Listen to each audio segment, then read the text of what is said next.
छोड़ करके भी कोई सुख है, और जबकि जिसे सुख कहते हैं वो इसके छोड़ने में ही है। त्यागात शांति अनंतरम, सब शांति चाहते पर भोग के, और भगवान कह रहे जिन्होंने रचा है त्यागात शांति अनंतरम, त्याग करते ही शांति का प्रादुर्भाव हो जाता है। वो शांति जो किसी भी स्थिति में विचलित ना कर सके, उसका ज्ञान प्राप्त होता है इस शांति से, और उस ज्ञान से वो अपनी इंद्रियों को, मन को अंतर्मुख कर लेता है। फिर जो उसे स्वरूप बोध होता है, फिर वो परम शांति मचिरेणाधिगच्छति। आप कोई भी द्वंद्व, महाप्रलय भी उसके हृदय में दुख पैदा नहीं कर सकती। ये है सुख जिसका कभी नाश नहीं होता। इसी की प्राप्ति केवल इस मनुष्य शरीर से है और किसी शरीर से नहीं। ये सब तो आप खुद देख लो, पशु पक्षी भोग रहे हैं, पशु पक्षी नींद ले रहे हैं, आहार कर रहे हैं, उनको भी भय है। देखो, उनको भी बाल बच्चा पैदा करने की प्रक्रिया मालूम है, उनकी भी संतानें होती हैं, वो अपने भी संतान से प्यार करते हैं, वो भी मेहनत करके दाना पानी ला के अपने बच्चे का पोषण करते हैं। आप में और उनमें अंतर क्या रह गया? पशुओं में, पक्षियों में और आप में अंतर क्या रह गया, जिसके लिए शास्त्र जय घोष करते, दुर्लभो मानुषो देहो, बड़ा दुर्लभ मनुष्य देह। ये दुर्लभता है कि वो शरीर राग और भोग राग त्याग करके परमात्म चिंतन नहीं कर सकते।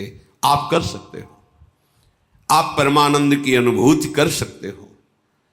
ये क्षुद्र ओस कणों से प्यास नहीं बुझेगी। एक बार हिम्मत करके इस दलदल से निकलने की चेष्टा करो। तुम्हारे अंदर है सामर्थ्य, तुम अपनी सामर्थ्य को सत्संग के द्वारा जगाओ और इस दुष्ट इंद्रिय और मन पर संयम करके इनको वापस करो, हृदय देश में लाओ।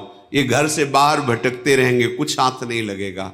मना खष्टान इंद्रियाणि प्रकृति स्थानी करसती, ये घसीटते चले जाएंगे जहां अंत नहीं, ऐसी माया में लौटा लो।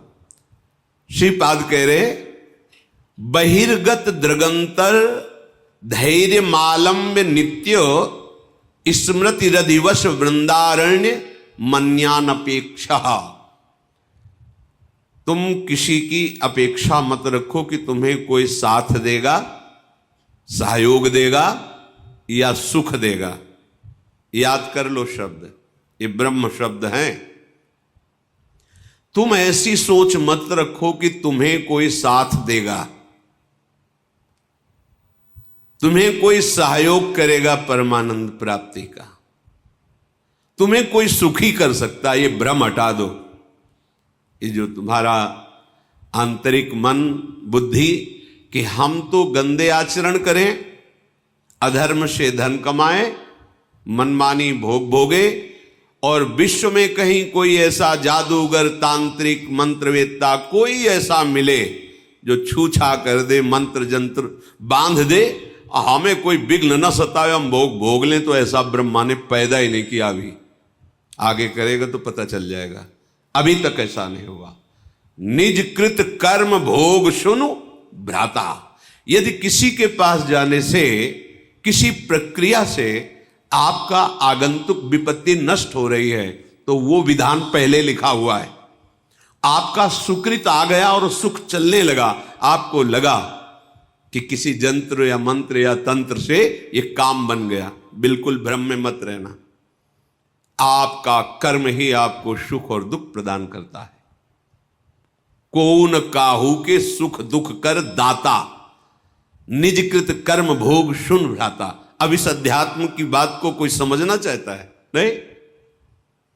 कोई ऐसा हवन कर दो, कोई ऐसा मंत्र, कोई ऐसा जंत्र, कोई ऐसा तंत्र, तुम तपस्या करके कोई ऐसा जंत्र बांध दो, कोई ऐसा मंत्र प्रयोग कर दो जिससे मैं सुखी हो जाऊं। फिर कह रहा हूं, ऐसा ब्रह्मा सृष्टि में रचा ही नहीं है। यहां जो रचना है वो भगवान के द्वारा। वो कह रहे, अवश्यमेव भोक्तव्यम कृतम कर्म शुभाशुभम। तुम्हें भोगना पड़ेगा अपने शुभ अशुभ कर्म। सामने खड़े हैं जो कर तुम अकर तुम अन्यथा कर तुम सर्व समर्था ईश्वर, वो सामने खड़े हैं और अर्जुन से कह रहे हैं, अपनी स्थिति ऐसी बनाओ कि कोई दुख तुम्हें व्याकुल न कर पावे हो, कोई सुख तुम्हें आए। हर्षित न कर पावे। सुख दुख में तुम्हारी समान स्थिति हो, कोई विकार तुम्हारे हृदय को व्यथित करे और उसे तुम सह जाओ, तो तुम परम पद के अधिकारी हो जाओ। सामने परम पद विराजमान है, इनको सहो। यंत्र नहीं बांधा, कोई वहां धागा नहीं बांधा। क्या कह रहे हैं? तास्तितिक्षस्व भारत सहो, ये आगमा पाइनो अनित्यास, ये नाशवान है, इनको सह जाओ। यम ही न व्यथ्यंते ते पुरुषम पुरुषर्षभ सम दुखा सुखाधीरम स्वमृतत्वाय कल्पते। अमृत पद का वही अधिकारी है जो सुख दुख को समान भाव से सहकर निरंतर भगवत चिंतन परायण। ये जन्म है मनुष्य का, इसीलिए मिला है। अरे बातुल भूत विवश मतवारे, भोगों में मतवारे, रजोगुणी तमोगुणी वृत्ति धारण करने वाले अध्यात्म को स्वीकार करेंगे क्या? अगर स्वीकार कर ले तो अभी मंगल हो जाए। उनकी समझ में आएगी ये बात, सब ऐसे ही है, क्योंकि उनको सत्य संसार लग रहा है, उनको मैं शरीर लग रहा है, भोग उनको सुखद लग रहे हैं। अब उस सुख को प्राप्त करने के लिए धर्म अधर्म कुछ नहीं देखना, बस भोगना है। ऐसे लोग कहीं अध्यात्म की बातों को समझते हैं, अध्यात्म उनके हृदय में कहीं प्रकाशित होता है सामर्थ्य, पर वो स्वीकार नहीं कर सकते। इसलिए बहिर्गत दृगंतर धैर्य मालंब, ये बाहरी दृष्टि छोड़ो, धैर्य पूर्वक चलो। इस मार्ग में या इस जन्म में जो हमें भगवदानंद की प्राप्ति करनी, बहुत हिम्मत वाला बनना है, बहुत सहनशील बनना है, बहुत धैर्यवान बनना है। ये मन इंद्रियां आपको विचलित करेंगे, जलाएंगे, आप चुपचाप शांत। एक अंतर की बात कह रहे हैं, कामादि दोषों को शमन करने की अनुभूत बात। आप किसी से कहो मत कि मुझे कोई विकार आ रहा है, मेरी बात मान लेना। यह हम अपने हृदय की बात कहते हैं, किसी से भी मत कहो कि मेरे अंदर विकार आ रहा है। उससे क्या होगा? जब आप किसी से कहते हो, स्वीकार कर लेते हैं कि मेरे अंदर काम बहुत पीड़ा पहुंचा रहा है, तो उसकी सत्ता दृढ़ हो जाती है। ये तुम्हारी समझ में नहीं आएगी बात। ये असत हैं, इनका अस्तित्व नहीं है। नासतो विद्यते भाव, इनका कहीं भी भाव नहीं है ही नहीं।